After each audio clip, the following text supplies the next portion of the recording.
Lawrence देश में ही नहीं, ट्रूडो के जहन में भी रहता है। बिल्कुल बिल्कुल सर, बिल्कुल है। कनाडा तक कैसे पहुंच गया लॉरेंस का नाम? तो सर मैं यही कह रहा हूँ, उनको प्रूफ दें सर, कनाडा को। चलो सर, आप क्यों खालिस्तानियों को सपोर्ट कर रहे हो? और तो और कनाडा ने बीच में ये भी एलिगेशन लगाया, मैं कुछ अखबारों में कुछ ऑनलाइन पढ़ रहा था कि ये गवर्नमेंट का सेट है। हाँ, उन्होंने, मैंने पढ़ा था कि इसमें होम मिनिस्टर भी इंक्लूड है, गवर्नमेंट का सेट है। बिल्कुल बिल्कुल बिल्कुल ऐसा बोला, मैं भी कुछ चीजें। कनाडा इतना क्यों डर रहा है लॉरेंस से? नहीं सर, कनाडा, दिक्कत क्या है, कनाडा नहीं डर रहा है सर, डर रहा है खालिस्तानी।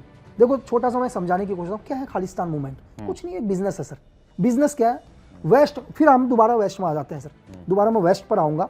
वेस्ट को लगता है कि यार हिंदुस्तान में कैसे आतंक फैलाया जाए, एक मुद्दा ठीक है खालिस्तानी, ठीक है, कुछ एक लोग हैं खालिस्तानी, वो भी कुछ नहीं है, उनको भी कोई मतलब नहीं है, आराम से बढ़िया तरीके से कनाडा में रह रहे हैं, बढ़िया बिल्कुल लग्जरी लाइफ जी रहे, करोड़ों का फंड आ रहा है उनके पास, खालिस्तानी मूवमेंट चलाओ।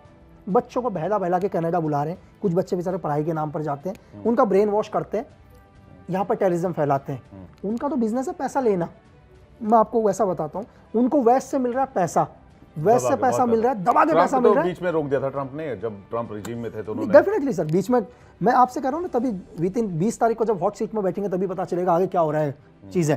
तो ये भी एक बिजनेस है, लेकिन अब वहाँ के प्राइम मिनिस्टर को क्या है कि भाई उसको तो पंजाबियों का वोट चाहिए सर, खालिस्तानियों का वोट चाहिए। अगला बोलता है कि तुम मेरे लिए इतने प्यारे हो, मैं हिंदुस्तान से दुश्मनी ले लूंगा, लेकिन तुम मेरे अपने हो। वो भी सिर्फ इलेक्शन तक ही है सर, ठीक है, क्योंकि उसको पता है कि मैं तुम्हारे खातिर मैंने हिंदुस्तान से झगड़ा ले लिया ताकि तुम मुझे वोट दे दो, क्योंकि एक बहुत बड़ा वोट बैंक है पंजाबियों का वहां पर, ठीक है सर। देखो कि जो चाहे वो दुनिया के किसी भी कोने में रहे, वो कोई भी हो, जो हिंदुस्तान में टेररिज्म फैलाने की कोशिश करेगा, वो दुनिया के किसी भी धर्म का हो सर, वो एक टेररिस्ट है, और टेररिस्ट की सजा सिर्फ एक ही है, सजाए मौत सर।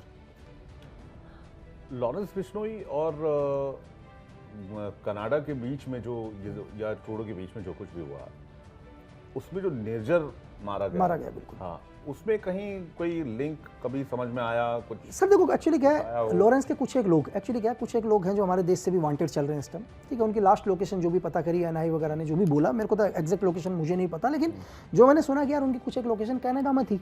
मतलब एग्जाम्पल के लिए जैसे क्या होता है, कभी भी कोई लोग क्राइम में भाग के वांटेड हो जाते हैं, बहुत सारे लोग हैं लॉरेंस के, बहुत सारे साथी है जो इस टाइम वांटेड चल रहे हैं सर, ठीक है, जो कोई कनाडा में रुके हुए हैं, उनकी लास्ट लोकेशन कनाडा में लगी, ठीक है। और हत्याकांड भी हुआ तो लगा है कि वहाँ की गवर्नमेंट को यार इसमें पीछे हो सकता है लॉरेंस का हाथ है, क्योंकि लॉरेंस के ही लोग यहाँ पर वांटेड है, लॉरेंस जेल के अंदर है और लॉरेंस ही ये करा रहा है। क्योंकि एक्चुअली बहुत सारे लोग, जैसे लॉरेंस के हर देखो कोई भी गैंगस्टर्स होता है सर, उसके ऑलरेडी बहुत सारे नेटवर्क्स होते हैं, क्योंकि लोग काम करते हैं उसके लिए, क्योंकि उसको भी जेल में रहना है, 10 चीज़ें होती हैं, तो इसका भी नेटवर्क है। मैं ये नहीं बोलूँगा कि नेटवर्क नहीं है, ठीक है, कि लॉरेंस के भी बहुत जगह नेटवर्क है, इंडिया को छोड़ो, इंडिया से बाहर बहुत जगह, बहुत देशों में अगले का नेटवर्क है।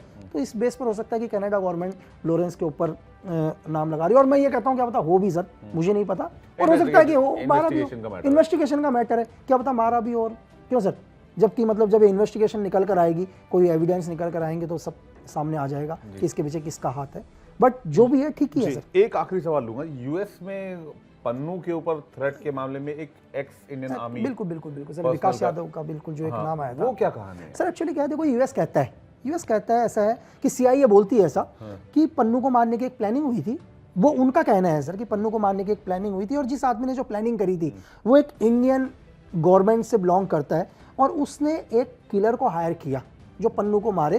देन वो कहते हैं कि जो किलर था वो हमारा ही सीआईए का एक एजेंट जो किलर बनकर गया था, ठीक है। लेकिन मैं भी, जहाँ तक मेरे को पता चला है सर, जो भी इस केस में एक नाम आया है, अभी इंडियन गवर्नमेंट की उसमें बात चल रही है, और उन्होंने बोला कि जो भी नाम था वो उस टाइम गवर्नमेंट के लिए काम नहीं करते थे, वो उस टाइम गवर्नमेंट के लिए काम नहीं करते थे, चाहे बेशक पहले करते होंगे, मैं भी पहले गवर्नमेंट के लिए काम करता था, चलो किसी टाइम मैं भारत सरकार के लिए काम करता था, लेकिन अगर मैं कल कुछ भी करता हूँ सर, तो भारत सरकार की जिम्मेदारी थोड़ी ना उसमें तो भारत सरकार की जिम्मेदारी नहीं है। जब तक मैं नौकरी कर रहा था तब तक चलो हो सकता है कि भारत सरकार को जवाब देना पड़ता, सिर्फ जवाब देना पड़ता, जिम्मेदारी फिर भी गवर्नमेंट की नहीं है, कोई भी इंसान होगा कुछ भी कर सकता है, मैंने एक जवाब देता, कहीं भी कर सकता है सर उसके लिए तो। लेकिन गवर्नमेंट ने भी बोल दिया यार कि भाई वो उस हमारे लिए गवर्नमेंट के लिए काम नहीं करता था, और अभी जांच का विषय है, उस पर ऑलरेडी ये केस यहाँ चला हुआ है, तो एक लॉ है देश का कि शायद उस केस में भी 10-1 साल लग जाएंगे। अगर हैंड ओवर भी करना होगा तो 10 साल से पहले तो कोई चीज़ हैंड ओवर भी नहीं हो सकती सर, क्योंकि हर देश के अपने एक लॉ है, तो वैसे ही 10 साल पहले उनको यहाँ रहना है विकास यादव को। तो विकास यादव हिटमैन है? अब सर देखो ये तो यूएस कहता है सर बिल्कुल यूएस कहता है। ठीक है, बहुत बहुत शुक्रिया, थैंक यू सर, हमारे साथ बातचीत की आपने और अपना कीमती वक्त हमें दिया, और काफ़ी बातें आपने बहुत यहाँ पर खुलकर बताई। तो लकी बेस्ट है हमारे साथ, जो कि डिटेल से बता रहे थे कि बांग्लादेश केस से क्या होने वाली है और लॉरेंस बिश्नोई फिलहाल कहाँ स्टैंड कर रहा है।